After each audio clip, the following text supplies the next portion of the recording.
Assalamualaikum warahmatullahi wabarakatuh. Pada kesempatan kali ini saya membahas mata kuliah psikologi anak dan remaja, tetapi pada kesempatan kali ini pula saya lebih mengarah ke psikologi remajanya. Dan pada kesempatan kali ini dengan tema faktor perkembangan remaja atau faktor yang mempengaruhi perkembangan dari remaja itu. Lebih detailnya seperti apa, silakan teman-teman simak dan pahami materi ini. Dan untuk presensinya teman-teman, silakan teman-teman menuliskan nama dan NIM di kolom komentar disertai dengan quote tentang remaja. Nah, faktor yang mempengaruhi perkembangan remaja itu terbagi menjadi dua hal, atau dua hal inilah yang menjadi faktor yang mempengaruhi perkembangan remaja. Yang pertama ada hereditas, yang kedua adalah lingkungan perkembangan. Tentunya teman-teman juga sudah mengetahui ini bahwa setiap individu yang dilahirkan ke dunia dengan membawa hereditas tertentu. Ini berarti bahwa karakteristik individu diperoleh melalui pewarisan dari orang tuanya. Karakteristik menyangkut dari segi postur atau fisik. Di antaranya ada struktur tubuh, warna kulit, bentuk rambut, dan psikis atau sifat-sifat mental seperti emosi, kecerdasan, dan bakat. Hereditas atau keturunan merupakan aspek individu yang bersifat bawaan dan memiliki potensi untuk berkembang. Seberapa jauh perkembangan individu itu terjadi dan bagaimana kualitas perkembangannya bergantung pada kualitas hereditas dan lingkungannya dan lingkungan yang mempengaruhinya. Lingkungan merupakan faktor penting di samping hereditas yang menentukan perkembangan individu. Lingkungan itu meliputi fisik, psikis, sosial, dan keagamaan.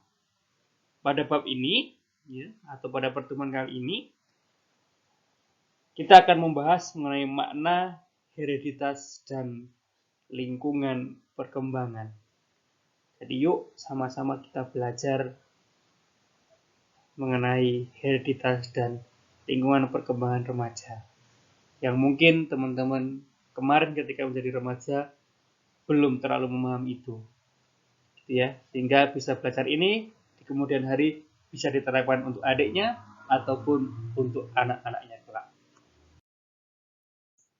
Yang pertama adalah hereditas. Teman-teman mahasiswa yang sewaktu SMA kemarin mengambil jurusan di IPA, pasti tidak akan asing dengan hal ini, karena di pelajaran biologi IPA sedikit banyak juga dibahas mengenai hereditas ini. Hereditas atau sering disebut dengan keturunan atau pembawaan merupakan faktor pertama yang mempengaruhi perkembangan individu. Dalam hal ini, hereditas diartikan sebagai totalitas karakteristik individu yang diwariskan orang tua kepada anak atau segala potensi baik fisik maupun psikis yang dimiliki individu sejak masa konsepsi. Masa konsepsi itu pertemuan antara sperma dan ovum, sebagai pewarisan dari pihak orang tua melalui gen. Setiap individu memulai kehidupannya sebagai organisme yang bersel tunggal yang bentuknya sangat kecil. Garis tengahnya lebih 1:200 inci atau 1:80 cm. Nah, sel ini merupakan perpaduan antara sel telur yang berasal dari ibu dengan sperma yang berasal dari ayah. Nah, di dalam rahim, sel benih inilah yang terus bertambah besar dengan jalan pembelahan sel menjadi organisme yang bersel 2, 4, 8, dan seterusnya. Sehingga setelah kurang lebih 9 bulan menjadi organisme yang sempurna. Jadilah janin dan bayi yang akan dilahirkan normalnya dengan usia 9 bulan 10 hari. Ada yang lebih cepat, ya. Ada yang lebih lambat, tapi beberapa kasus saja. Karena kalau lebih lambat biasanya ada permasalahan dalam janin yang bisa mengakibatkan hal yang fatal, ya.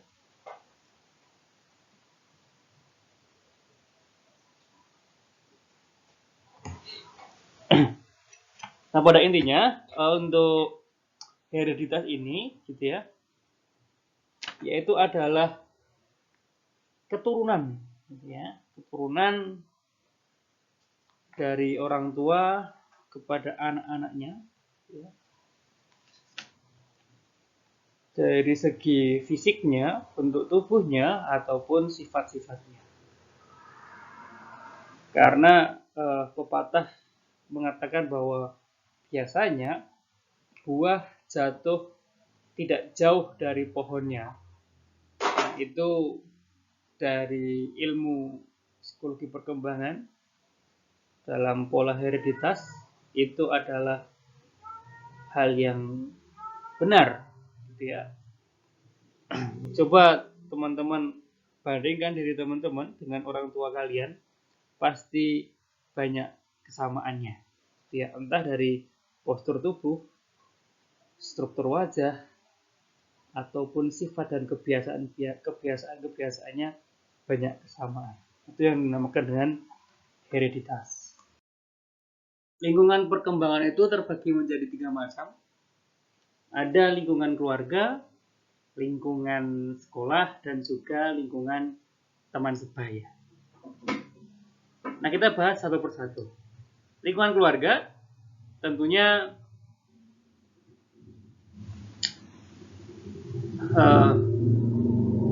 lingkungan yang menjadi lingkungan perkembangan yang sangat inti, karena sejak seorang individu dilahirkan pasti berada dalam lingkungan keluarganya.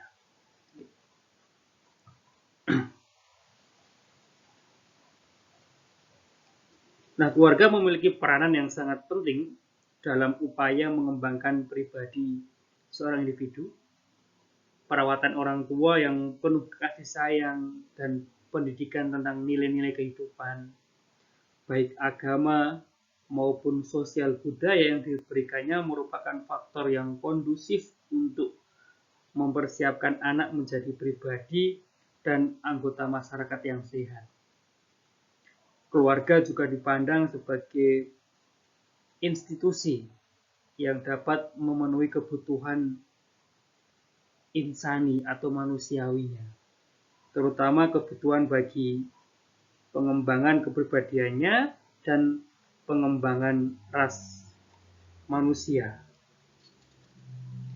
Nah, apabila kita mengaitkan peranan keluarga dengan upaya memenuhi kebutuhan individu menurut Maslow gitu ya, maka keluarga merupakan lembaga pertama yang dapat memenuhi kebutuhan tersebut. Ya. Karena fungsi keluarga dalam perkembangan gitu ya, itu juga terbagi lagi menjadi beberapa hal gitu. Ada fungsi biologis yang dimana keluarga dipandang sebagai peranata sosial yang memberikan legalitas, kesempatan, dan kemudahan bagi para anggotanya untuk memenuhi kebutuhan dasar biologisnya. Yang kedua ada fungsi ekonomis, di mana keluarga dalam hal ini adalah ayah gitu ya, mempunyai kewajiban untuk menafkahi anggota keluarganya, yaitu adalah anak dan istrinya ya. Kemudian ini juga tertuang dalam Al-Quran, surat Al-Baqarah ayat 223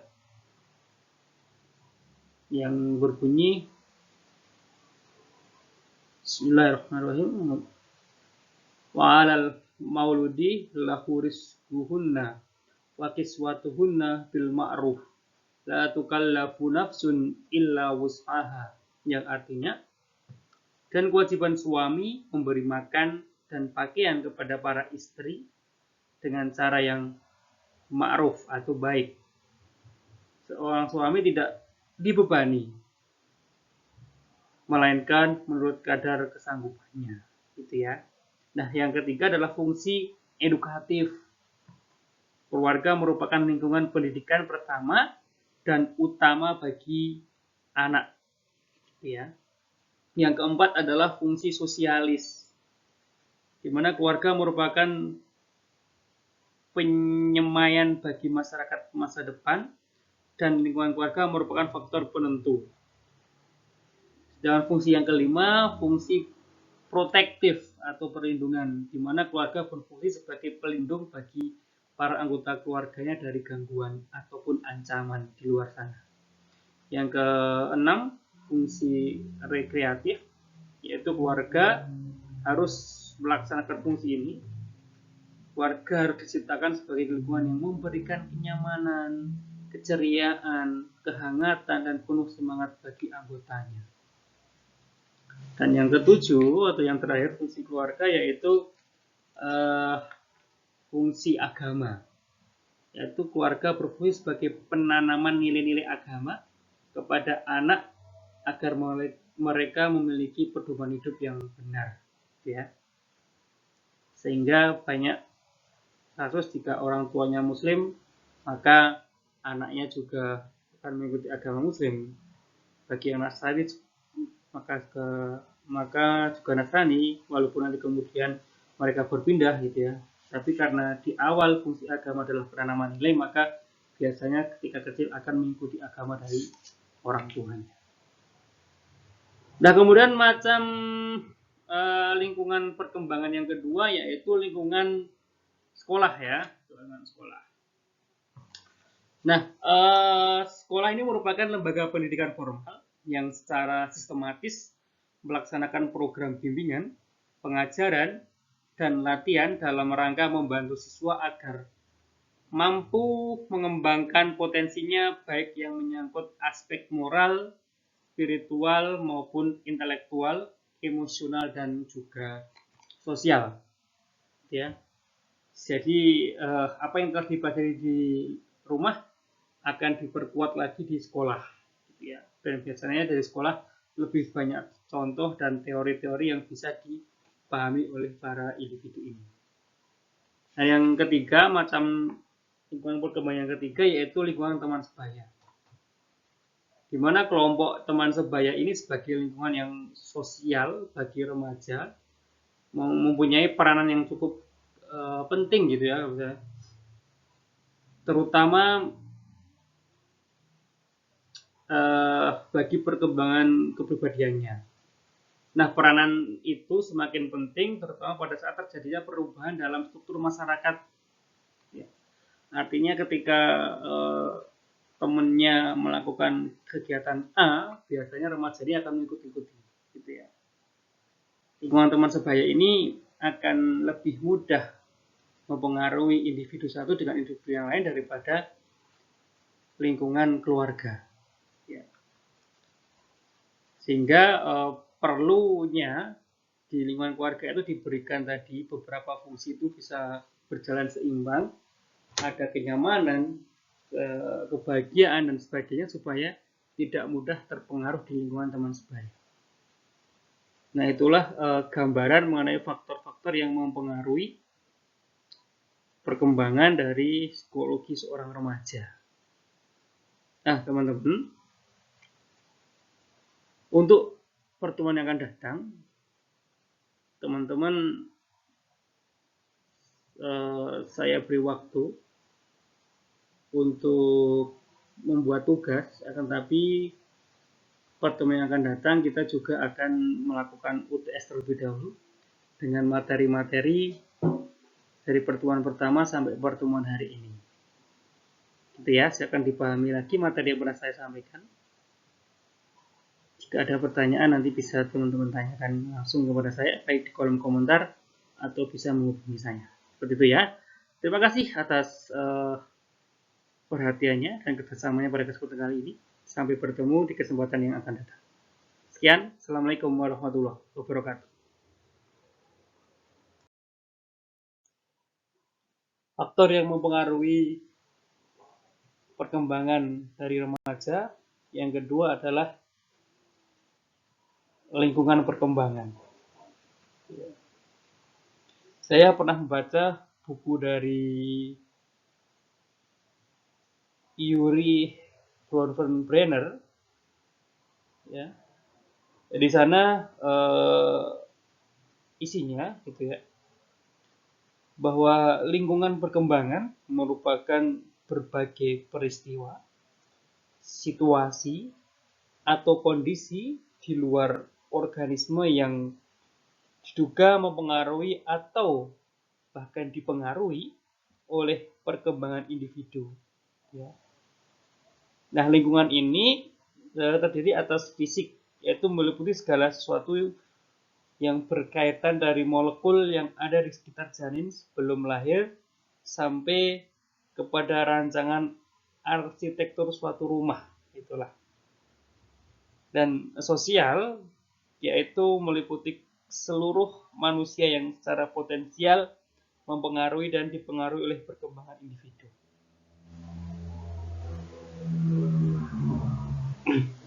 Dan di dalam lingkungan perkembangan ini juga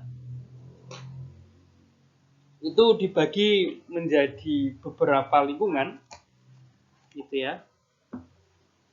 Ada lingkungan apa aja kira-kira? Siapa yang sudah mengetahui? Jika belum, yuk kita simak bersama.